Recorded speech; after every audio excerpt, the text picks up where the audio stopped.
Le Conseil des ministres s'est réuni ce jour, mercredi 26 octobre 2016, en séance hebdomadaire sous la présidence du président de la République, chef de l'État, chef du gouvernement. J'ai retenu pour ce point de presse 6 éléments majeurs. Le premier, force unique chargée de la sécurité intérieure en République du Bénin. Le président de la République a pris le 16 septembre 2016 un décret qui met la gendarmerie nationale à la disposition du ministère de l'Intérieur et de la Sécurité publique pour emploi. Cette réforme vise la création d'une force unique chargée de la sécurité intérieure à travers la fusion des forces de sécurité intérieure, à savoir la police nationale et la gendarmerie nationale. La mise en œuvre concrète de cette réforme nécessite la mise en place d'une commission d'étude de la création de cette force unique. Le Conseil des ministres a donc pris un décret portant mise en place de la dite commission qui a un délai d'1 mois pour déposer le rapport de ses travaux. Deuxième dossier, agrément au régime C du Code des investissements. Le Conseil a adopté le projet de décret portant agrément au régime C du Code des investissements, du projet d'installation par la société Dongaco SA d'une usine de fabrication de jus en canette ou en bouteille sur le site industriel de Semepodji. Il s'agit d'une usine de fabrication de jus de fruits. La nouvelle unité de production relève de la transformation industrielle et à ce titre, elle est éligible à ce régime privilégié. Le montant des investissements programmés par cette société s'élève à 6,9 milliards. Le projet vise à créer 125 emplois permanents. Troisièmement, déclaration de politique sectorielle dans le secteur de l'économie numérique. Le secteur de l'économie numérique rencontre beaucoup de difficultés dans notre pays, à tel point que le Bénin est classé 128e sur 139 pays quant à la maturité du secteur des TIC au Bénin. Le secteur du numérique est potentiellement porteur de croissance et porteur d'emplois.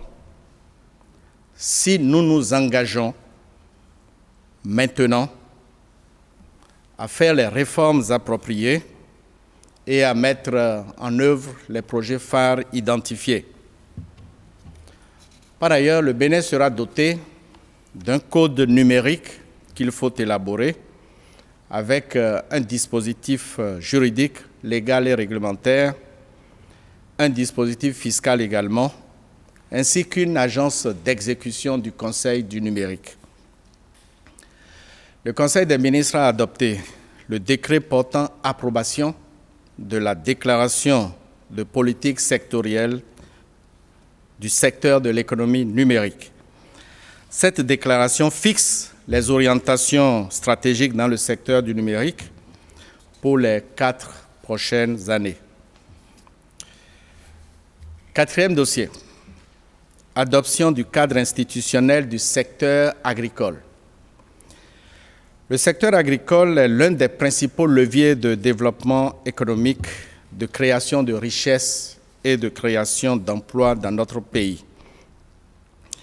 Il est prévu dans les 5 années à venir un plan d'investissement massif pour une agriculture de grande envergure.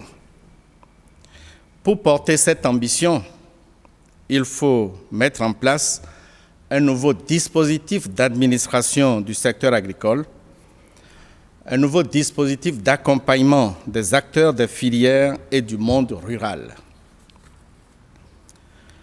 Pour des raisons d'efficacité, d'obligation de performance, de promotion des filières, d'utilisation optimale des ressources publiques,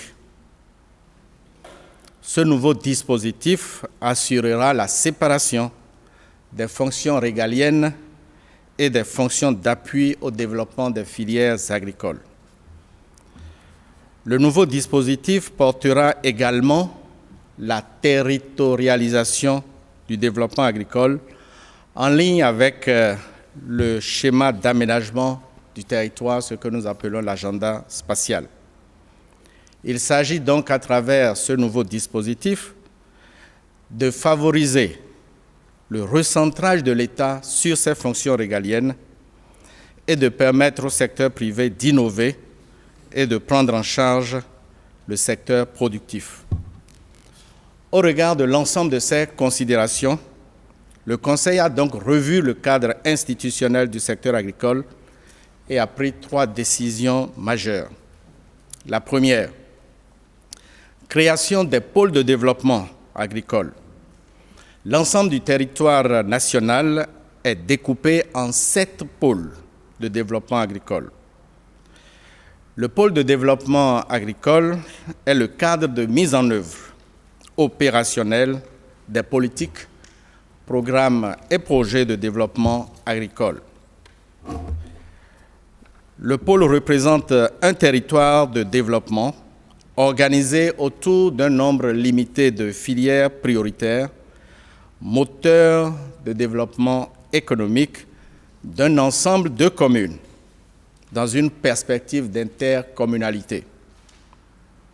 Deuxième décision, chaque pôle de développement agricole est administré par une agence territoriale. L'agence territoriale de développement agricole est un établissement public.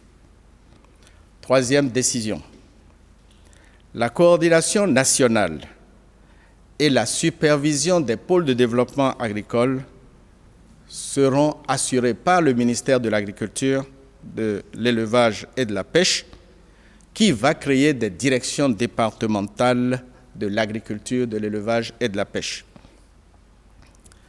Le Conseil des ministres a ainsi adopté le décret qui consacre ce nouveau cadre institutionnel du secteur agricole, cadre institutionnel qui vise à instaurer une nouvelle dynamique de développement des filières agricoles et un mieux-être pour les acteurs du monde rural. 5e dossier. J'ai l'insigne honneur de vous annoncer, au nom du président de la République et de son équipe ministérielle, que le gouvernement du nouveau départ a son programme d'action. Donc le 5e point concerne le programme d'action du gouvernement. Le programme d'action du gouvernement, adopté ce jour, 26 octobre 2016, servira de boussole à l'action publique au cours du quinquennat 2016-2021. Le programme d'action du gouvernement s'articule autour d'une ambition et d'une volonté puissante de relancer de manière durable le développement économique et social du Bénin. Ce programme prend appui sur 3 piliers. Le premier pilier, la consolidation de la démocratie, l'état de droit et la bonne gouvernance. Deuxième pilier, engager la transformation structurelle de l'économie béninoise.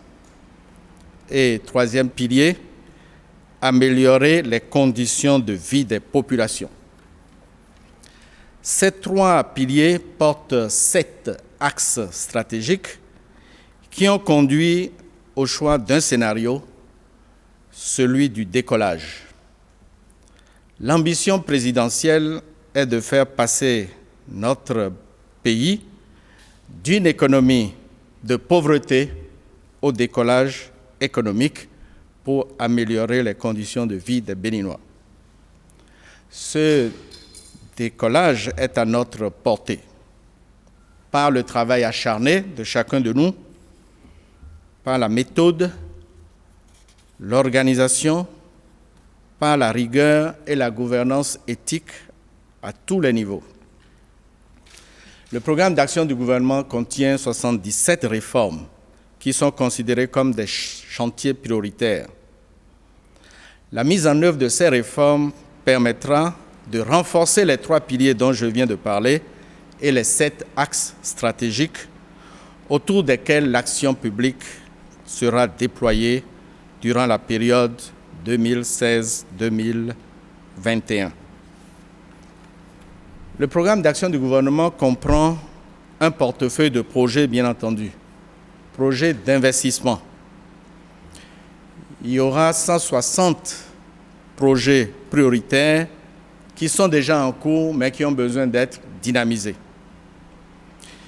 Il y aura 94 projets prioritaires nouveaux et 45 projets phares du quinquennat, soit un total de 299 projets pour un programme national d'investissement ressortant à 9 039 milliards de francs CFA. Le Conseil a en outre adopté le cadre institutionnel de coordination de la mise en œuvre et du suivi-évaluation du programme d'action du gouvernement. Enfin, 6e dossier, il s'agit de la destruction des palétuviers dans les écosystèmes humides et l'abattage de cocotiers dans la zone littorale. La préservation des écosystèmes fait partie intégrante de la lutte pour la protection de l'environnement, le développement durable et la promotion de l'écotourisme. Mais on observe de plus en plus une dégradation de certains écosystèmes et une destruction des mangroves et des espèces qui y sont abritées. La zone des mangroves est un lieu de reproduction de nombreuses espèces aquatiques. Les mangroves permettent le maintien de la diversité biologique.